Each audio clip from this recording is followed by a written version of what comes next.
৫ আগস্টের পর থেকেই ঐক্যবদ্ধ বাংলাদেশ ধীরে ধীরে অনৈক্যের দিকে যেতে থাকে। এক কাতারে থাকা মানুষগুলো ধীরে ধীরে পরিণত হয় একে অন্যের প্রতিপক্ষ হিসেবে। একজোটে থাকা দলগুলোও কথা বলতে শুরু করে একে অন্যের বিরুদ্ধে। প্রতিপক্ষ হিসেবে যা এখন রূপ নিয়েছে রাজনৈতিক বিরুদ্ধ শক্তি হিসেবে। এতদিন চুপিসারে কথা বললেও এখন একে অন্যের বিরুদ্ধে তারা কথা বলছেন প্রকাশ্যে। আর এজন্য কোনো রাজনৈতিক দল দায়ী করছেন অন্তর্বর্তী সরকারকে। এর পাশাপাশি দিন দিন অবনতি হয়েছে আইনশৃঙ্খলা পরিস্থিতিরও। অন্তর্বর্তী সরকারের বিরুদ্ধে অভিযোগ আছে মব নিয়ন্ত্রণ করতে না পারারও, চাঁদাবাজি বন্ধ করতে না পারারও বিস্তর অভিযোগ রয়েছে অন্তর্বর্তী সরকারের বিরুদ্ধে। সব মিলিয়ে কেমন আছে বাংলাদেশ আর কেমন আছে অন্তর্বর্তী সরকার? দর্শক, এই নিয়ে আমাদের আজকের এখন প্রকাশ। আমরা আলোচনার নাম দিয়েছি অহংয়ের জুলাই। আর নিয়ে আলাপ করতে আমাদের সাথে আছেন প্রধান উপদেষ্টা প্রেস সচিব শফিকুল আলম। শফিক, আপনাকে স্বাগত। দর্শকের পুরো আয়োজনে আপনাদের সঙ্গে থাকবে মাহমুদ রাকিব। শফিক, একটু শুরুতে জানতে চাই, আমরা আজকে নাম দিয়েছি জুলাইয়ের অহং। এই জুলাই মাসকে ঘিরেই বাংলাদেশের মানুষ নতুন করে আশা দেখতে শুরু করে। গত বছর নতুন বাংলাদেশের বীজ বপন, বাংলাদেশের পুরো পদ্ধতি, বাংলাদেশের যে না পাওয়ার বেদনা মানুষের, তার সব পূরণ হবে। মৌলিক চাহিদা যেগুলো মানুষ পাচ্ছিল না সেগুলো পাবে বলেই মানুষের প্রত্যাশা ছিল, আকাঙ্ক্ষাও ছিল। 36 জুলাইয়ের যে আকাঙ্ক্ষা, সেখান থেকে আপনারা কতটুকু করতে পারলেন? সব মিলিয়ে এই যে অন্তর্বর্তী সরকার, কেমন আছে অন্তর্বর্তী সরকার? আমরা তো মনে করি খুবই ভালো আছে ইন এ সেন্স যে দেখেন যে আমরা কি অবস্থায় পেয়েছিলাম এবং এখন আমরা কি অবস্থায় আছি। আমরা পেয়েছিলাম একটা ভঙ্গুর অর্থনীতি, যেটা একটা ধ্বংসর একদম দ্বার প্রান্তে, একদম বলবো যে বড় একটা খাদের কিনারে একদম জাস্ট পড়ে গিয়েছিল, সেটাকে উঠিয়ে ফেলা হয়েছে। আর একটা হচ্ছে যে আমাদের আপনি লুটপাট তন্ত্র এমন একটা জায়গায় নিয়ে গিয়েছিল যে কেউই সেফ ছিলেন না। আপনি জানতেন না যে আজকে আপনার ডলারের রেট যদি 120 টাকা থাকে, কালকে এটা যে 150 টাকা হবে না, সেই জায়গায় ছিল। তারপরে ধরেন কি ভয়াবহ, মানে মানুষের কোনো রাইটস ছিল না, সিভিল রাইটস ছিল, মানুষ কথা বলতে পারতো না। আপনি শুনেছেন কেউ ওই সময় খুব মানে সাহস করে শেখ মুজিব বা তার কন্যা শেখ হাসিনাকে কেউ একটু ক্রিটিসাইজ করতে পেরেছে? করা মানেই হচ্ছে আপনি সাইবার সিকিউরিটি লতে আপনাকে অ্যারেস্ট করা হচ্ছে 7 বা 14 বছর, মিনিমাম 7 উপরে 14 আপনি বছর জেল খাটতে হয়েছে। তো এগুলো তো রুটিন ছিল। আপনি এক ডিজিটাল সিকিউরিটি বা সাইবার সিকিউরিটি অ্যাক্টের আন্ডারেই 7,000 লোকের এগেনস্টে কেস হয়েছে। বিএনপি বলে, আপনি দেখেছেন, বিএনপি বলে এবং তারা বলেছে তাদের কাছে অ্যানাফ নথিও আছে সেটা প্রমাণ করার, তাদের 60 লক্ষ লোকের এগেনস্টে ভুয়া কেস হয়েছে। একটা দেশের আপনি 60 লক্ষ, এবং এরা বেশিরভাগই মেল। বাংলাদেশের মেল পপুলেশনের সেটা প্রায় আপনি বলতে পারেন যে 10% বা 8%।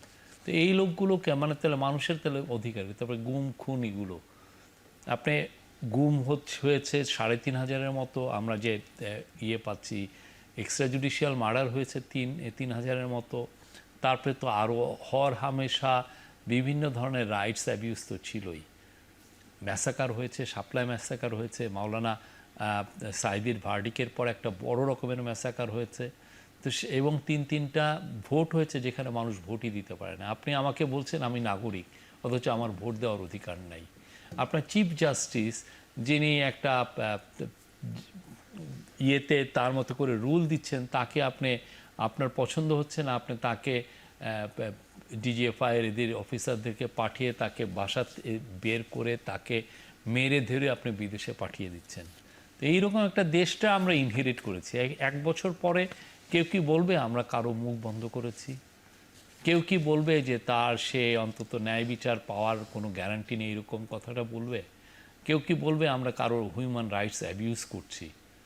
আইসোলেটেড 1-2টা ঘটনা ঘটছে, কিন্তু আমরা কারো কি গভর্নমেন্ট বা স্টেট কি কারো রাইটসটাকে খর্ব করছে কিনা? কেউ বলতে পারবে যে একটা লোক গুম হয়েছে, এক্সট্রা জুডিশিয়াল মার্ডার একজন, কেউ বলছেন 2-1টা হয়েছে, কিন্তু এইটা কেন হলো? আমরা কিন্তু সেই ক্ষেত্রে জুডিশিয়াল প্রভু লঞ্চ করেছি।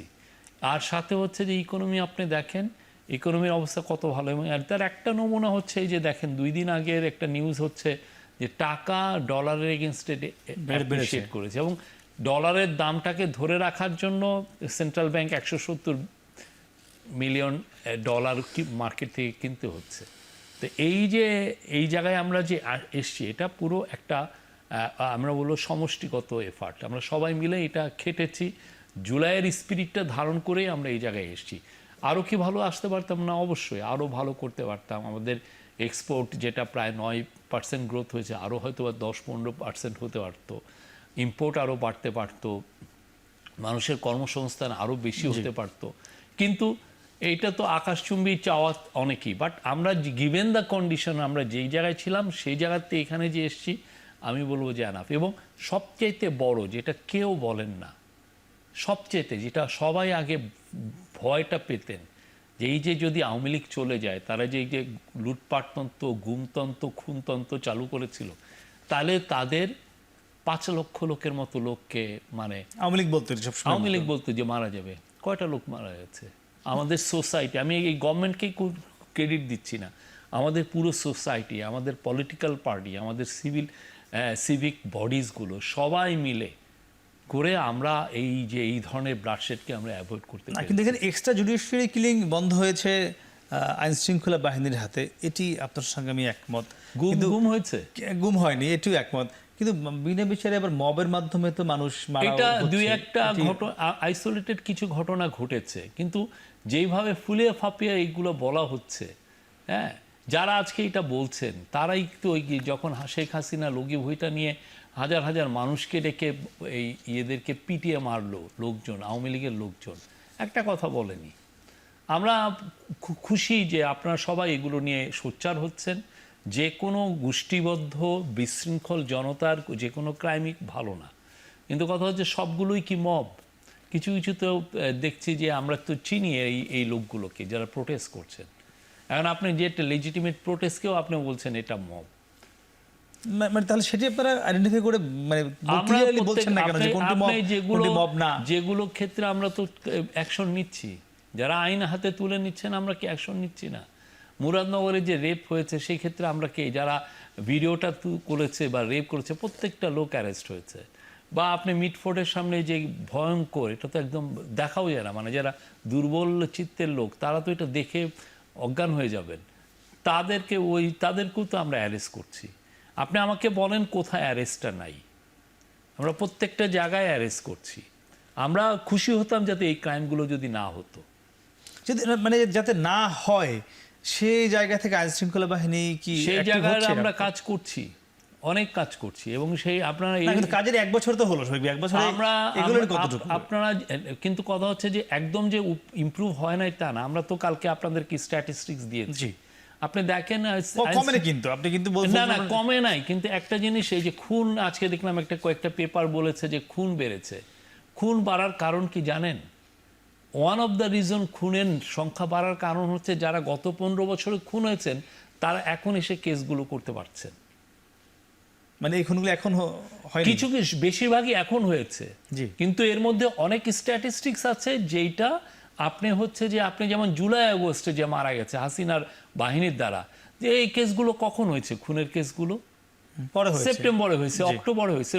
এবং যারা 2013 সালে শাপলার যে মার্ডার, সেটার কেস হয়েছে এই কয়দিন আগে। এটা খুনের মার্ডার হচ্ছে, সেগুলো এই পরিসংখ্যানে ঢুকে গেছে। তো ফলে আপনি যেইটা বলেন, বাংলাদেশি সোসাইটির একটা খুব বড় জিনিস হচ্ছে যে তার ক্রাইমসটা অনেক লো। এটা শুধু এই গভর্নমেন্টটা, এটা ওভার দ্য ইয়ার্স আমরা এটা অ্যাপ্রিসিয়েট করি না। বাংলাদেশে আপনি যারা বাইরে দেশে যান, আপনি যদি ইভেন ইউএসএ যদি দেখেন, নিউ ইয়র্ক বা ক্রাইম রেট যদি দেখেন, শিকাগো, আপনি সেই অনুযায়ী কম্পেয়ার করেন, আমি বলছি অনেক কম। আমরা তারপরেও চেষ্টা করছি, পুলিশ বাহিনীর এখনও কনফিডেন্স কিছু কিছু ক্ষেত্রে লো আছে। আমরা সর্বাত্মক চেষ্টা করছি সিচুয়েশন আরও বেটার জায়গায় যেতে। এই যে পুলিশ বাহিনীর বিষয়টা আপনি বললেন, পুলিশের যে কম কনফিডেন্স ফিরিয়ে আনার জন্য আপনারা বিশেষ কোনো কি কিছু উদ্যোগ নিয়েছেন? এখনো রাস্তাঘাটে পুলিশ বাহিনী কিছু করলে মানুষ তার দিকে তেড়ে যাচ্ছে, কিংবা তারাও পুলিশ বাহিনীর কনফিডেন্স বাড়ানোর জন্য আমরা যথেষ্ট মুভ নিচ্ছি। আরেকটা জিনিস হচ্ছে যে পুলিশ যে আগে যেভাবে ক্রাউড কন্ট্রোল করতো, সেই ক্রাউড কন্ট্রোলটাও তো এখন আর আমরা চাচ্ছি না এটা হোক। আমরা চাই যে ইউএন যেটা ইন্টারন্যাশনালি যেটা অ্যাকসেপ্টেড নর্ম, সেভাবে আমরা ক্রাউড কন্ট্রোল করি। এটার সাথে মানুষ আস্তে আস্তে অভ্যস্ত হবেন। এটার মাধ্যমে বেশিরভাগই এটা আমরা অলরেডি বলেছি, কোনো পুলিশ কোথাও যে লেথাল উইপেন ব্যবহার করবে না। লেথাল উইপেন মানে যেগুলো দিয়ে মানুষজন মারা যায়, সেটা কোনো রকমের করবে না পুলিশ। অনেকগুলো, এবং পুলিশ যেটা করেছে, যারা ইউএনের যেটা প্রোটোকল এগুলো সেগুলো ইমপ্লিমেন্ট করছে, মেনে করছে। এটা কিন্তু কিন্তু এটা তো অভ্যাসের বিষয়, এটা 1-2 দিনে এই জিনিসটা হবে না। আর আপনার একটা বিষয় হচ্ছে যে গত 15 বছরে এত মানুষ সংক্ষুব্ধ ছিলেন, এখন সবাই প্রোটেস্ট করছেন। আপনি দেখেন, আমরা 1 বছর বোধহয় 350-400 মতো প্রোটেস্ট আমরা হ্যান্ডলিং করেছি, এবং কোথাও কি আপনি বলেছেন যে কোনো মারধর হয়েছে, কোনো মানে কোনো ক্রাউড কন্ট্রোল করতে যে কোনো গুলি করা লেগেছে? আমরা করি নাই তো। না, মাঝে মাঝে আমরা টিয়ার শেল বা সাউন্ড এটা গ্রেনেড, খুবই, এটা ওই যে নন লেথাল, এটা তো লেথাল না, এগুলো এবং আমরা- খুবই একদমই কম, না পারতে আমরা এগুলো করেছি। শুধু আপনি বলছিলেন যে অপরাধ বা আইন শৃঙ্খলা বাহিনীর অবনতি বাড়েনি। আপনাদের যে তথ্য, তাতে দেখা গিয়েছে এখন গড়ে প্রতিদিন 11 জন মানুষ হত্যা বা খুন। ওই যে আমি বললাম যে ফিগারটা আমাদের প্রতিদিন 11 জন, এটি কি মানে কোনোভাবেই মানার আপনি ব্যাপার? আপনি 11 জন, আমাদের দেখতে হবে কত কত। গত 6 মাসের হিসেবে আমি বললাম। আপনাকে একটা ফিগার দিই। আমাদের ধরেন অ্যানুয়ালি আমাদের 1 লক্ষে 2 জন খুন হয়, 2.2, 2.1 এরকম, একটু ভ্যারি করে, কোনো ইয়ার বেশি, কোনো ইয়ার কম। হ্যাঁ, আপনি নিউ ইয়র্কে কত জানেন? আপনি 1 লক্ষে কত হয়? না, 20 জনের মতো অনেক ক্ষেত্রে, কিছু কিছু শহরে ইয়েতে অনেক বেশি, 20 এরকম। ক্ষমতা অনেক দেশে আছে নিশ্চয়ই। হ্যাঁ হ্যাঁ, আবার গেলে একটা ইয়েতে আর একদমই হয় না। যেমন ধরেন স্ক্যান্ডিনেভিয়ান দেশগুলো একদমই কেউ, এখানে একটা খুনই অনেক। তারপরে আমি বলবো যে আমরা জিনিসটাকে, কিন্তু কথা হচ্ছে যে আপনি আমাকে বলেন যে যেই ধরনের রিপোর্ট আসে, রিপোর্টগুলো আসছে যে আপনি একটা খুন দেখলেন, দেখে মানুষ উত্তেজিত হয়ে যাচ্ছে, বলতেছে এর চেয়ে খারাপ সময় বাংলাদেশে আসে নাই, এই ধরনের কথা বলছে। আমরা বলছি যে আমরা এই জন্য আমাদের যে স্ট্যাটিস্টিক্স দিচ্ছি, আমরা ওপেননেসটা আমরা আপনার কাছে আমরা দেখাচ্ছি যে দিস ইজ হোয়াট আমার ক্রাইমের স্ট্যাটিস্টিক্স। যেটি দিচ্ছে এটি কি সঠিক নেই, বাইরে আরো কিছু আছে? আমরা মনে করি এটা সঠিক, it reflects the whole picture. 2-1টা তো অনেক আছে, যেমন ধরেন গত 15 বছরে যারা এক্সট্রা জুডিশিয়াল মার্ডারের হয়েছিল, অনেক ক্ষেত্রে কেসই হয়নি। আমি বললাম না, আপনার ছেলেটা গুম হয়ে গেছে, আপনি কেসই করতে পারেন নাই। এখন এসে এরা যদি বলে যে আমি মার্ডার কেস দেই, আবার যেমন ধরেন আপনি অপহরণের যে ফিগারটা দেখবেন যে বেশি। অপহরণে কি হয় জানেন? আপনি যদি পুলিশের কাছে যান, যে বাংলাদেশে অপহরণ হঠাৎ এত কিছু না, এত অপহরণ বাড়ছে কেন? বেড়েছে পরিসংখ্যানে। কারণ কি জানেন? এটার কারণ হচ্ছে যে বাংলাদেশে যে এই যে একটা ছেলে একটা মেয়ে অনেক সময় পালিয়ে যে বিয়ে করে না, তখন প্যারেন্টসরা অপহরণের কেস দেয়। এটা কি মানে পালিয়ে যাওয়ার প্রবণতা বেড়েছে?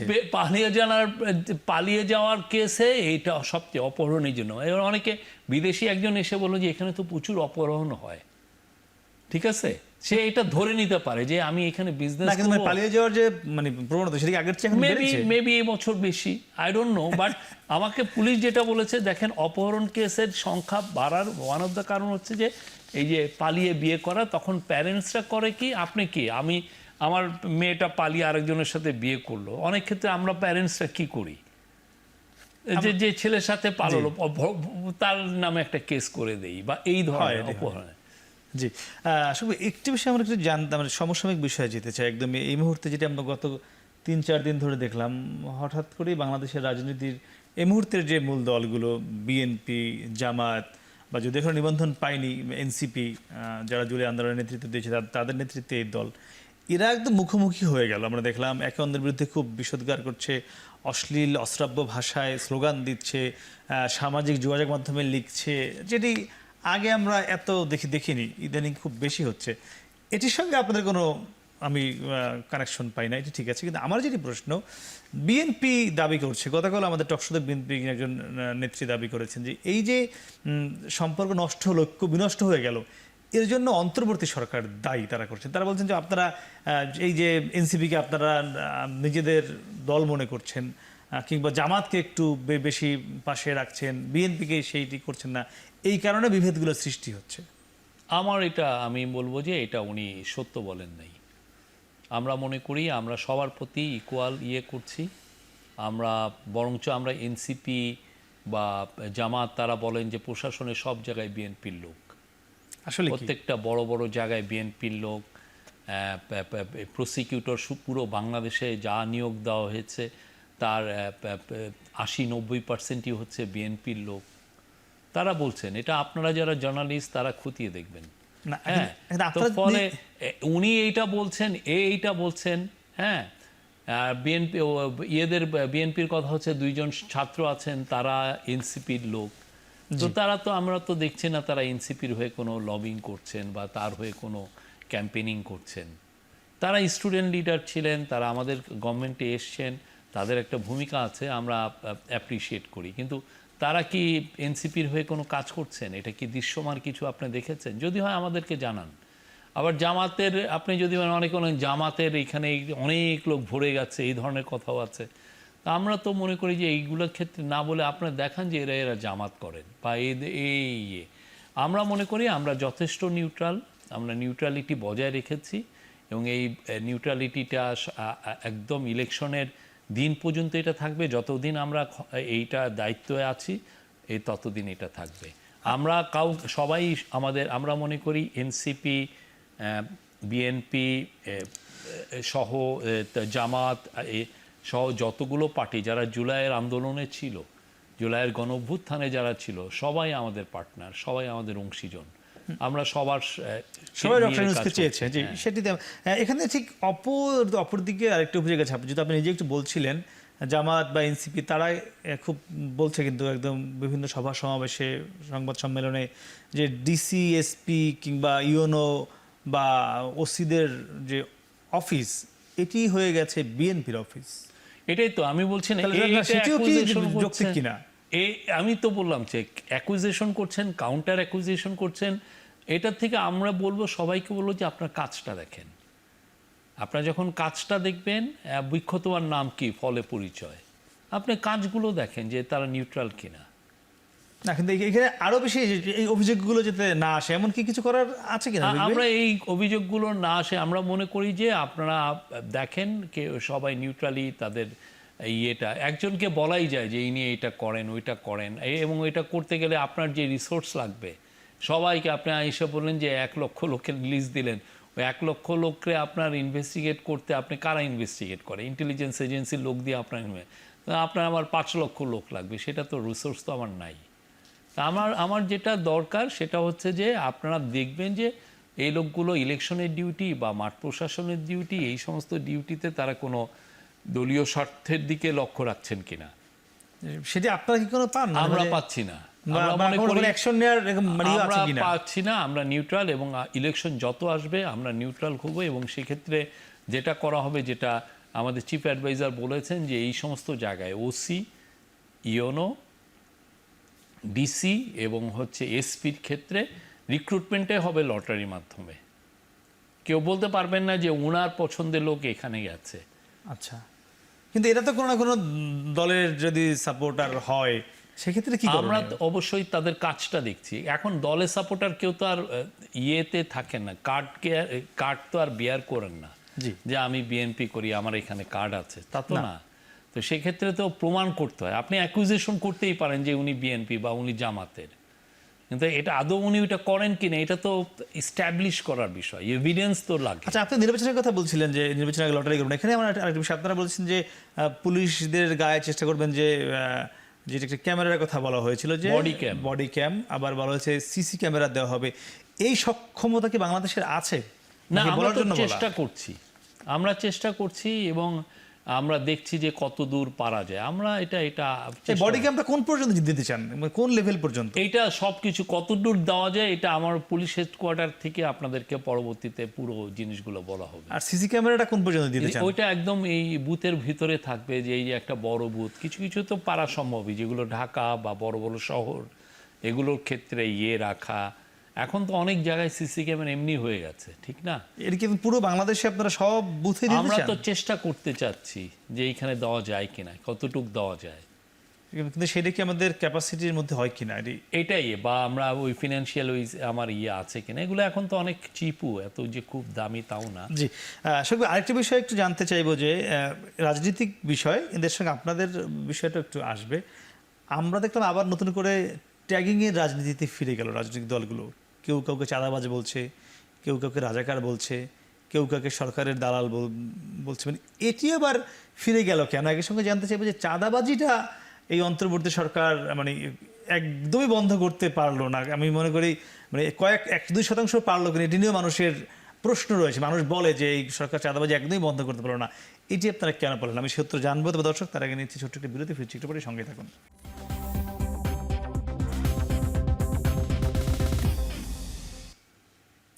ফিরলাম বিরতির পরে, কথা বলছিলাম সমসাময়িক বিষয় নিয়ে। আমাদের সঙ্গে রয়েছেন প্রধান উপদেষ্টা প্রেস সচিব শফিকুল আলম। শফিক, যেটি আমরা ছিলাম যে সেই ট্যাগিংটা আবার ফিরল রাজনীতির মাঠে, যেটি 5 আগস্ট ট্যাগিংয়ের বিরুদ্ধেও একটি লড়াই ছিল আমরা দেখি জুলাই আন্দোলনে, এবং চাঁদাবাজিটা আপনারা বন্ধ করতে পারলেন না। সেই চাঁদাবাজি নিয়েও ট্যাগিং চলছে, একটি দলকে সবাই চাঁদাবাজ বলে ট্যাগিং করছে। এটি বন্ধ করতে কেন পারলেন না আপনারা কোনোভাবেই? না, আমরা তো চাঁদাবাজির এগেনস্টে কাজ করছি, সেই কাজটা দৃশ্যমান হয়তো বা হচ্ছে না, চেষ্টা করছি আমরা। একটা সোসাইটিতে এই ধরনের ক্রাইম অনেক দীর্ঘদিন ধরে এটার শিকড় প্রথিত হয়েছে। ইচ্ছা করলেই আপনি এটা যে সরিয়ে একটা গ্রুপকে সরিয়ে দেখবেন যে আর একটা গ্রুপ আসছে এই জায়গাটা, এবং এটার পুরো সোসাইটিরই যারা লিডিং একটা আপনি যদি আমার গ্রামে যান, যে সমস্ত গ্রামের পাশে নদী আছে বা যাদের বালুমহল আছে, আপনি দেখবেন এই বালুমহল এক গেলে আরেকজন আসতেছেন, ও গেলে আরেকজন আসছেন, এখান থেকে মুক্তি নাই। বা এটা দেখা যাচ্ছে যে গ্রামের এল্ডাররাই এইটার সাথে জড়িত হয়ে পড়ছেন, যে দল এইটার থেকে আমরা চেষ্টা করছি, কিন্তু এটা সোসাইটাল কিছু ইস্যু আছে। মুক্তি নাই, এইটা তো মানুষ শুনতে চায় না। আমরা মুক্তি নাই বলছি না, আমি এখনই মুক্তি আমরা করতে চেষ্টা করছি। এটার জন্য আমাদের সিকিউরিটি এজেন্সিগুলো, আমাদের পুলিশদেরকে আরো শক্তিশালী করতে হবে, বিশেষ করে মাঠ পর্যায়ে। সেটা আপনারা করেন কেন? সেটার জন্য অনেক, যেমন ধরেন আমাদের পুলিশের অনেকের পুলিশের তো আমাদের ইয়েও নাই, কি জানো, আপনার পেট্রোল কারও নাই। আপনি যে পেট্রোলিং করবেন, পিক আপই তো নাই অনেক জায়গায়। মানে আগে থেকেই নেই নাকি এখন নাই? না, মাঝখানে কিছু কিছু জায়গায় এসেছিল, মাঝখানে অনেক শর্ট, আপনি যে পরিমাণ লাগে এগুলো নাই। তা আমরা যেটা করেছি যে অনেক ক্ষেত্রে আমরা মোটর সাইকেল দিচ্ছি, হ্যাঁ, কিন্তু এতে তো ক্রাইসিস যাচ্ছে না। তো এটা আসলে সিকিউরিটি, আমরা পুলিশের আরও নাম্বার বাড়াতে চাচ্ছি। এটা ইটস এ লং ইয়ে। এটা সত্যিকার অর্থে এটা আনফর্চুনেট যে বাংলাদেশে চাঁদাবাজি, এক্সটর্শন রেকর্ড আমরা পুরোপুরি এটা শেষ করতে পারি নাই। বৈষম্যহীন বাংলাদেশে এই ধরনের এটা খুবই একটা আনফর্চুনেট। যাদের বিরুদ্ধে, যে দলের বিরুদ্ধে চাঁদাবাজির অভিযোগ, বিএনপি, নানান জায়গায় যে বলা হয় তো, টকশোতে বলেন সব জায়গায়, বিএনপি কিন্তু স্পষ্ট করেই বলছে যে তার চাঁদাবাজি যারা করছে তাদেরকে সরকার কেন ধরছে না, কেন মামলা করছে না, বরং বিএনপি নিজে থেকে বিভিন্ন জায়গায় মামলা করেছে, 2 জায়গায় তারা নিজেরা ধরিয়েও দিয়েছে, এমনও ঘটনা কিন্তু ঘটেছে। মানে তারা কিন্তু আপনার দিকে আঙ্গুল তুলছে, আপনারা কেন ধরছেন না? আমরা যথেষ্ট ধরছি, যথেষ্ট চেষ্টা করছি, কিন্তু কথা আমি আপনাকে ধরলাম, আরেকজন তো ওইখানে যে চাঁদাবাজি করছে, ব্যাপারটা এই সমস্যা। আপনি একজন হয়তো আছেন যিনি আগে বালুমহলটা যে দেখতো, তাকে আমি ধরে নিয়ে আসতেছি, দেখা হলো যে আরেকটা গ্রুপ দাঁড়িয়ে যাচ্ছে, তারা আবার তখন ওই এটা। আপনি গুলিস্তানে যে দেখেন, যাদেরকে আপনি আজকে ধরে নেবেন, কালকে আবার আরেকটা গ্রুপ এসে চাঁদাবাজি করবে। তো এই জায়গাটা খুবই সিরিয়াস, এটা একদিনে যাবে না, এটা চেষ্টা করতে হবে, এটা আমাদের অনেক বছরের ফাইট। না, কিন্তু মানুষ তো এই আকাঙ্ক্ষা নিয়েই অবশ্যই মানুষের আকাঙ্ক্ষার প্রতি আমরা সর্বোচ্চ সম্মান দিয়েই বলছি। জিনিসটা মানে কুইক ফিক্স নাই, আপনি কুইকলি এটা আপনি টাইট দিলেন হয়ে গেল, এটা নাই। আবার অনেকে খুব ড্রাস্টিক বলেন যে এদেরকে নিয়ে কেন এক্সট্রা জুডিশিয়াল কিলিং করা হয় না, ক্রস ফায়ারে দেওয়া হয় না কেন। আপনি দেখেন এইগুলো জিনিসকে সামনে রেখেই বিএনপির প্রথম দিকে মানে 2004-এর দিকে দেখেন ক্রস ফায়ারটা এসেছিল, কিন্তু এতে কি কোনো কিছু হয়েছে? 2-1 খুশি হয়েছেন যে এই বড় চাঁদাবাজকে ক্রস ফায়ারে দেওয়া হচ্ছে। আমার মনে আছে আমি তখন জার্নালিজম করি, অনেকে খুশি হয়েছিলেন, অনেকে হাততালি দিচ্ছিলেন যে না, খুব ভালো করা হয়েছে, এটা বড় চাঁদাবাজ বা বড় মাস্তান, তাকে ক্রস ফায়ার। কিন্তু এতে তো আর এগুলা সমস্যাটা যায় না। সমস্যাটা তো আরো দীর্ঘদিন ধরে এটা আরো বেড়েছে এবং এটা আপনি খালি নাম পরিবর্তন হয়েছে। এটা আসলে খুব না, কিন্তু কিছু সমষ্টিগতভাবে সংখ্যক ফাইটে কমানো যেত না শহীদ ভাই, অন্তত গত এক বছরে আমরা সেটা চেষ্টা বেড়েছে মনে হয়। আমরা চেষ্টা করেছি। মানে আপনার কাছে কি মনে হয় চাঁদাবাজি কমেছে না বেড়েছে? আমরা যদি 5 আগস্টের আগের সঙ্গে তুলনা করি। আমরা এটা জানি না কমেছে কি বেড়েছে, আমরা জানি না, বাট আমরা চেষ্টা করছি। না এর মধ্যে পুলিশের কনফিডেন্সটাও লো। এই যে- পুলিশ আপনি দেখেন ডিউটিতেই ছিল না 7-8 দিন। আমাদের ছেলে মেয়েরা যে ট্রাফিকের চাকরি না, করেছে। সেটা তো আরো এক বছর আগের কথা। না, তারপরেও তো ওদের তো কনফিডেন্সটা ফেরত আনতে হবে। তার অস্ত্র ছিল না অনেকদিন। আসলে আমরা দেখেছি কি আগে আওয়ামী লীগ সরকার কিন্তু তাদের যারা মন্ত্রী ছিলেন দায়িত্বপ্রাপ্ত তারাও কিন্তু বলতেন চেষ্টা করছি, তদন্ত কমিটি করছি, 24 ঘন্টার মধ্যে হবে।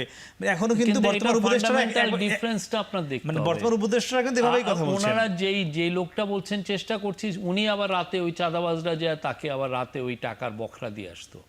আমাদের তো আপনার যদি পান আমাদের কারো মধ্যে এই জিনিসগুলো রিপোর্ট করেন।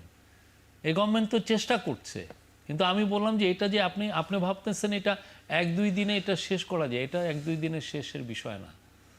তাহলে এই যে মানে এগুলো কি চলতেই থাকবে? না, আমি চলতে আইনশৃঙ্খলা আমরা চাই না এটা চলতে, কালকেই এটা ওয়াইপ আউট হয়ে যায়, কিন্তু এটার জন্য আপনি আমাদেরকে সময় দিতে হবে। আপনি বলেন, আপনি একজন দেশের সাধারণ নাগরিক হিসেবে আপনি কি নিরাপত্তা বোধ করেন রাতে একা একা চলতে, বা আপনার ফ্যামিলি রয়েছে তাদের কি আপনি নিরাপদে এক জায়গায় সেটা কি আপনি করেন কিনা বলেন শফিক ভাই? আমি তো বললাম যে আপনার দৃশ্যমান সত্যিকার অর্থে আইন শৃঙ্খলা আগের চেয়ে খারাপ হয়েছে কিনা আমার সন্দেহ আছে। আমার মনে হচ্ছে যে সিচুয়েশন স্ট্যাবিলাইজ করছে। না, ছিনতাইটা কি বেড়েছে না?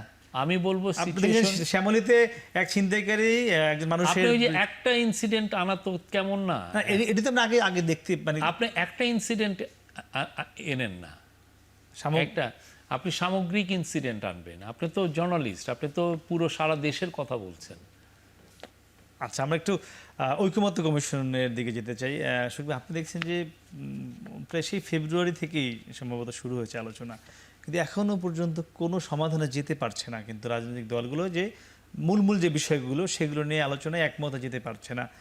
উচ্চকক্ষর বিষয়ে একটি কথা হচ্ছিল দ্বিকক্ষ বিশিষ্ট, সেটি বলা যায় অনেকটা থমকে গেছে। আরও যাও একটু এগিয়ে ছিল, আজকে আরও সেটি থমকে গেল। অর্থাৎ এখন দ্বিকক্ষ হবে কিনা তা নিয়ে এই সংশয়, এবং রাজনৈতিক দলগুলো শেষমেশ বলেছে ঐকমত্য কমিশন সিদ্ধান্ত নিক চূড়ান্ত, যে দ্বিকক্ষ হবে কি হবে না। সেটি যা হোক, সেটি সিদ্ধান্ত ওখানে হোক। আমার আপনার কাছে যেটি জানতে চাওয়ার বিষয়, এই যদি শেষ পর্যন্ত ঐকমত্যে না আসে রাজনৈতিক দলগুলো, তাহলে মানে কোন দিকে যাচ্ছে, কি হবে তখন? না, আমি মনে করি আপনার আগের থেকেই ক্রাইসিস ডেকেন না। ক্রাইসিস তো হচ্ছে প্রতিদিনই। ক্রাইসিস হচ্ছে না, এটি অনেক বড় এই পলিটিক্যাল সেটেলমেন্ট অনেক বড় জিনিস। এখানে আজকে মন ভাঙানি হবে, মন খারাপ হবে, কালকে আবার একটু ভালো নিউজ আসবে, পরশুদিন আবার মনে হবে যে দেশ কি আবার ক্রাইসিসে ঢুকলো কিনা।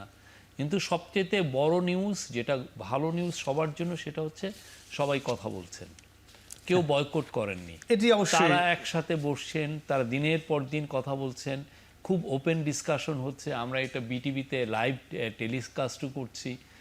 এটা একটা বড় জিনিস, এটা একটা আমাদের খুব বড় প্রাপ্তি। এই জায়গাটা আমরা বলবো যে সবাই ধৈর্য ধরেন, আমাদের পলিটিশিয়ানদের উপরে আপনাদের আস্থা রাখেন, তারাই they will find a solution.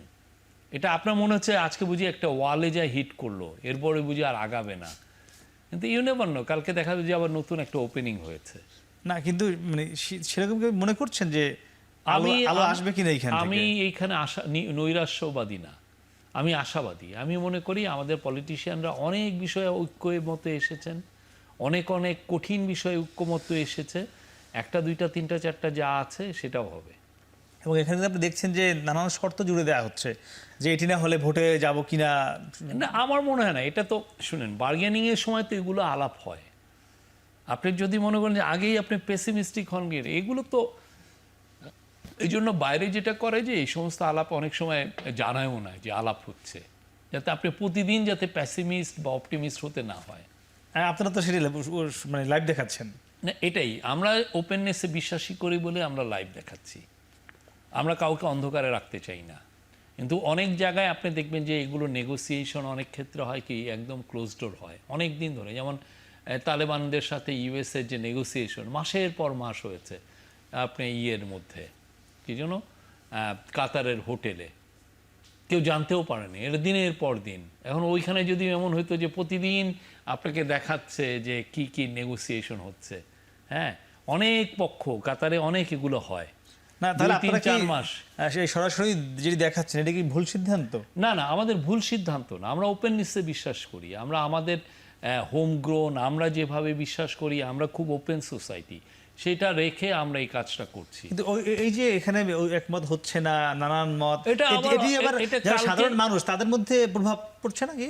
কালকে আবার এই যে প্রভাবটা পড়াটাও তো একদম খারাপ না। তাহলে মানুষের থেকে তাহলে আমরা রিয়াকশনটা পাওয়া যায়, মানুষ আসলে কি ভাবছে।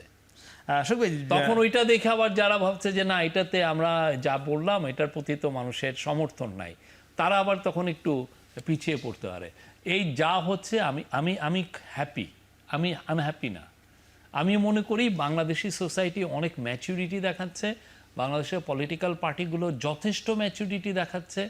Young political party, old political party সবাই মিলে বসছে এবং খুবই কর্ডিয়াল, হৃদ্যতাপূর্ণ পরিবেশে কথাবার্তা হচ্ছে। একটা দুইটা বিষয়ে এক ধরনের বলছে না আমি এই জায়গায় ছাড় দিব না, বাট পড়া 2-3 দিন পরেই দেখা যাচ্ছে ওই জায়গায় আবার ছাড় বিএনপি হচ্ছে। বলছে যে যেগুলো একমত হয়ে আছে ছোট ছোট বিষয়গুলো সেগুলো তো বাস্তবায়ন করা যেত। না, সেগুলো তো আমরা করছিও, একদম যে করা হচ্ছে না তা না। আপনি ল অ্যান্ড জাস্টিস মিনিস্ট্রিতে প্রচুর বাস্তবায়ন হয়েছে, প্রত্যেকটা মিনিস্ট্রিতেই হয়েছে।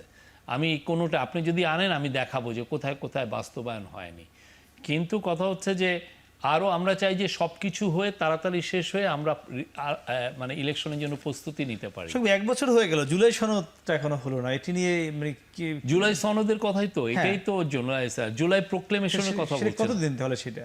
আমার মনে হয় এটা নিয়ে কাজ করছেন, এটা একটা ড্রাফট রেডি হচ্ছে, ওইটা সমস্ত পলিটিক্যাল পার্টির সাথে শেয়ার করা হবে।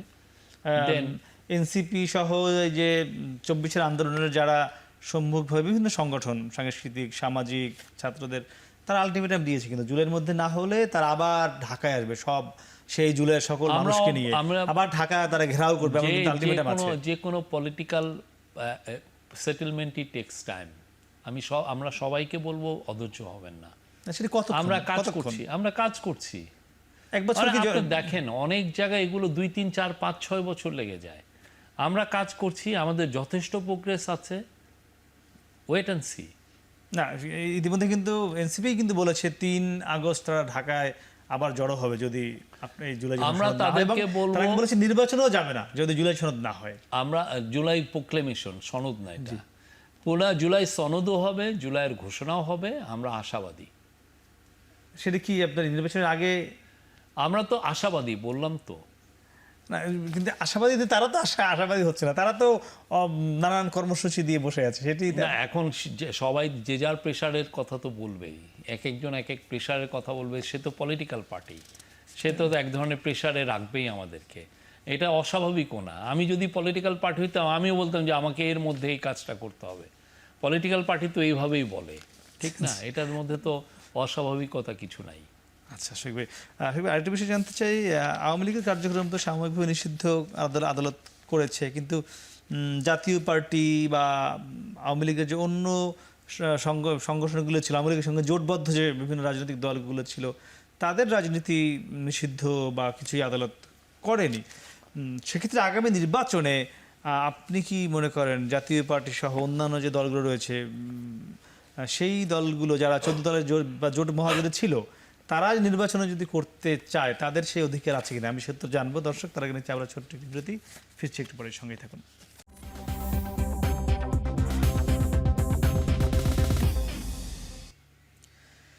ফিরলাম বিরতির পর, কথা বলছিলাম সমসাময়িক রাজনৈতিক বিষয় নিয়ে। আমাদের সঙ্গে রয়েছেন প্রধান উপদেষ্টার প্রেস সচিব শফিকুল আলম।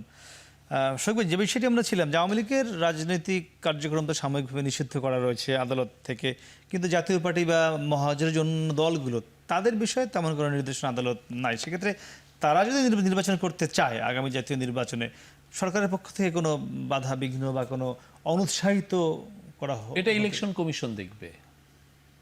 জি, এটা ইলেকশন কমিশন দেখবে, তারা তাদের এবং এগুলো বিষয়ে যদি কোনো পলিটিক্যাল সেটেলমেন্ট প্রয়োজন হয়, সেটা আমাদের যারা পলিটিক্যাল পার্টি আছে তারাই দেখবেন। ইলেকশন কমিশন তো দেখবেই, কিন্তু তারপরে তো আপনাদের এখানে নিশ্চয়ই আলাপ আলোচনা হয়, কথাবার্তা হয়। সেক্ষেত্রে আমি যদি কথাবার্তা হতো আমি জানতাম, আমি শুনি না এরকম। বা আপনি কোনো মানে বাধা দেখেন কিনা? না, আমি পার্সোনাল অপিনিয়ন দেওয়ার এখানে কেউ না, আমি যেগুলো হয় সেগুলো আপনাকে জানাই। আচ্ছা, ইলেকশন কমিশন বিষয়ে দেখবে, কিন্তু এই ইলেকশন কমিশন নিয়ে এবার প্রশ্ন আছে। এনসিপি এবং জামাত তারা দাবি করেছে নির্বাচন কমিশন পুনর্গঠন করার।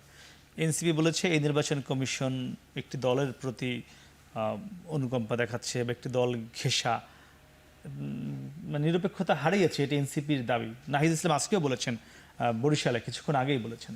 আমরা ইলেকশন ট্রেনে উঠি, ইলেকশন ট্রেনে ওঠার পরে আপনারা বুঝবেন ওনারা যিনি পাইলটিং করছেন, যিনি ড্রাইভারের সিটে আছেন, উনি কতটা নিউট্রাল কি নিউট্রাল না। আমরা আগে উঠি ওইখানে ইলেকশনের ট্রেন। না, উনি এখন যে চরিত্রে আছেন সেই হৃদয়তার চরিত্র, এখান থেকে তো হঠাৎ করে বদলে যাবেন না।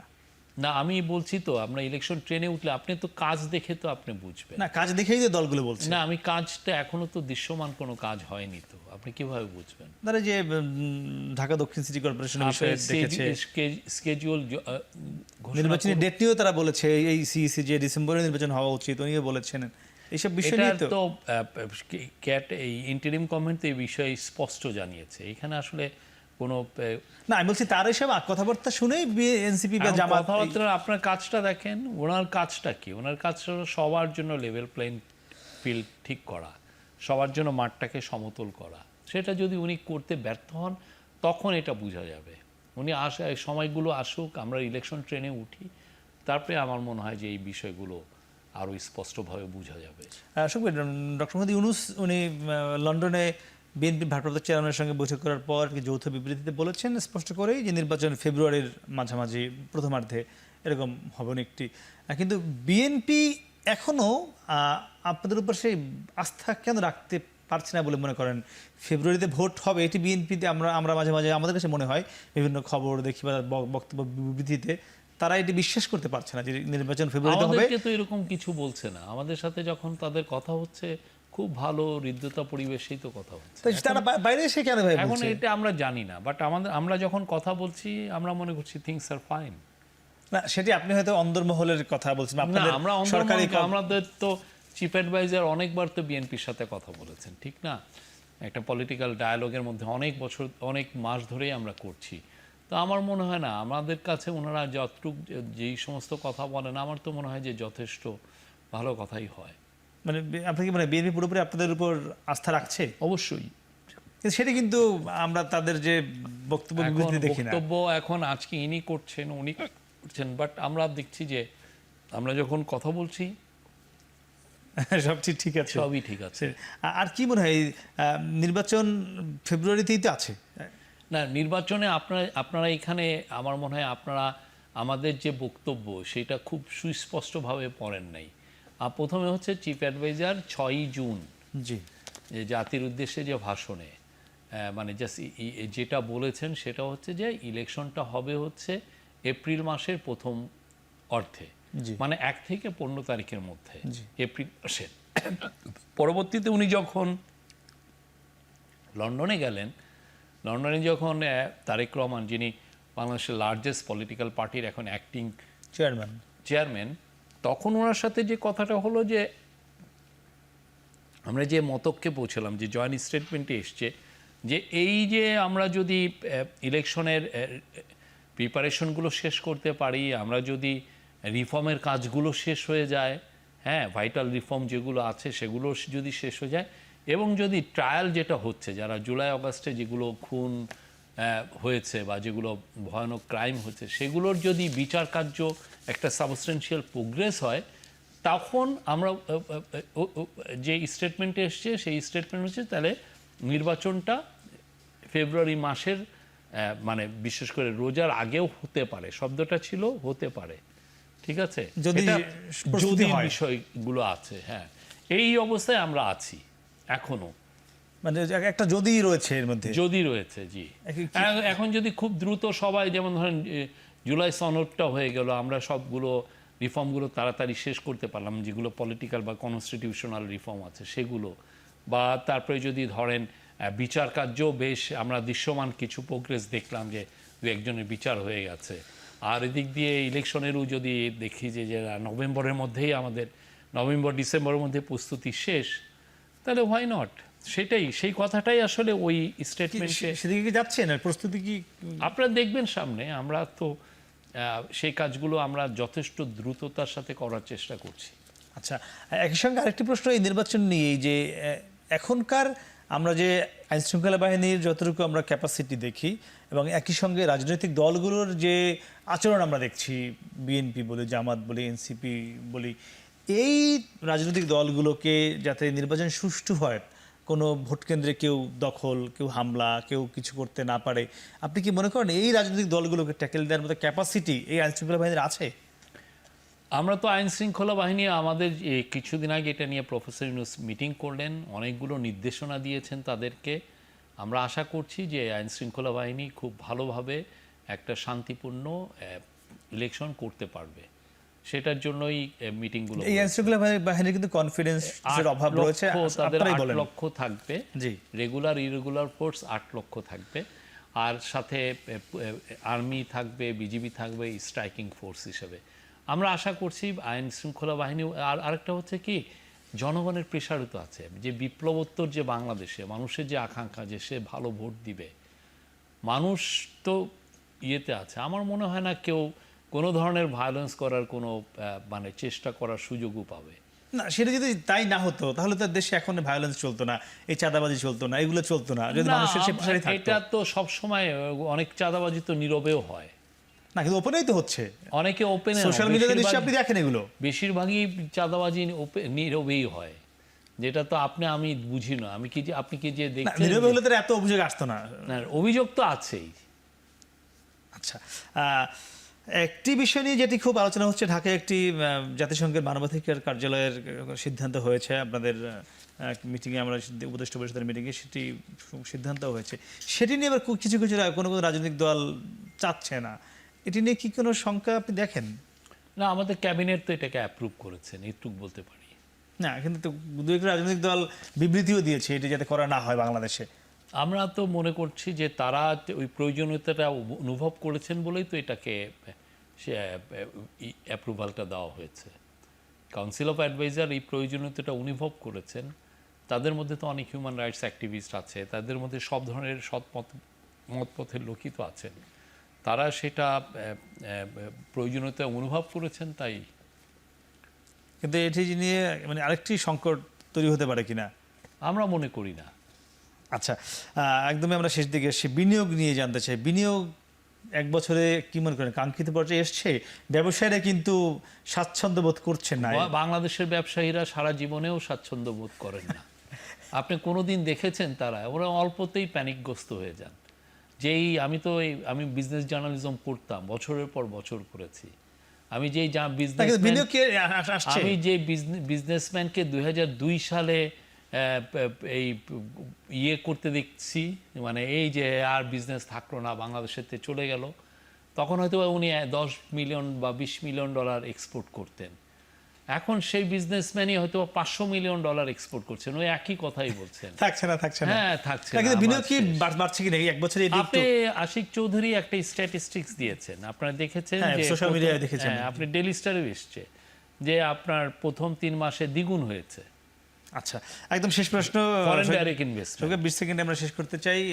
এই যে একটা সংকট, সামগ্রিক রাজনৈতিক সংকট চলছে, আপনি কি আশাবাদী এটি সংকট মিলে একটা নির্বাচনের পর বাংলাদেশ এগোবে? অবশ্যই। বাংলাদেশের জন্য বিগেস্ট সংকট ছিল শেখ হাসিনা, তাকেই যখন সরানো গেছে অন্যান্য কোনো কিছুই সংকট না।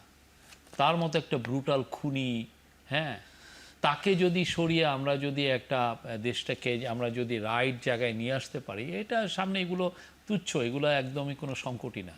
শফিক ভাই, আপনাকে অসংখ্য ধন্যবাদ। আমরা প্রত্যাশা করি সব সংকট কেটে বাংলাদেশ একটি ভোটের দিকে এগোক, বাংলাদেশ সঠিক পথে যাক, সেই প্রত্যাশা আমরা করি। শফিক ভাই, অসংখ্য ধন্যবাদ। আমরা কথা বলছিলাম প্রধান উপদেষ্টা প্রেস সচিব শফিকুল আলমের সঙ্গে। আমরা নানান বিষয়ে কথা বলছিলাম, পাওয়া না পাওয়া, কি অর্জন বা কি ব্যর্থতা, সেসব বিষয় নিয়ে। কিন্তু শেষ বিষয়ে যে বিষয়টি তিনি বলছিলেন যে সবচেয়ে বড় সংকট যেহেতু বাংলাদেশের 16 কোটি মানুষ সরিয়ে ফেলতে পারছে, এখন যে ছোটোখাটো নানান সংকট চলছে, পাওয়া না পাওয়ার বেদনা চলছে, কিংবা রাজনৈতিক দলগুলো যে মতবিভেদ চলছে, এগুলোও নিশ্চয়ই কেটে বাংলাদেশ তার সঠিক গন্তব্যে এগিয়ে যাবে। আমরাও সেই প্রত্যাশা করছি এবং সেই প্রত্যাশা শেষ করছি। শুভরাত্রি।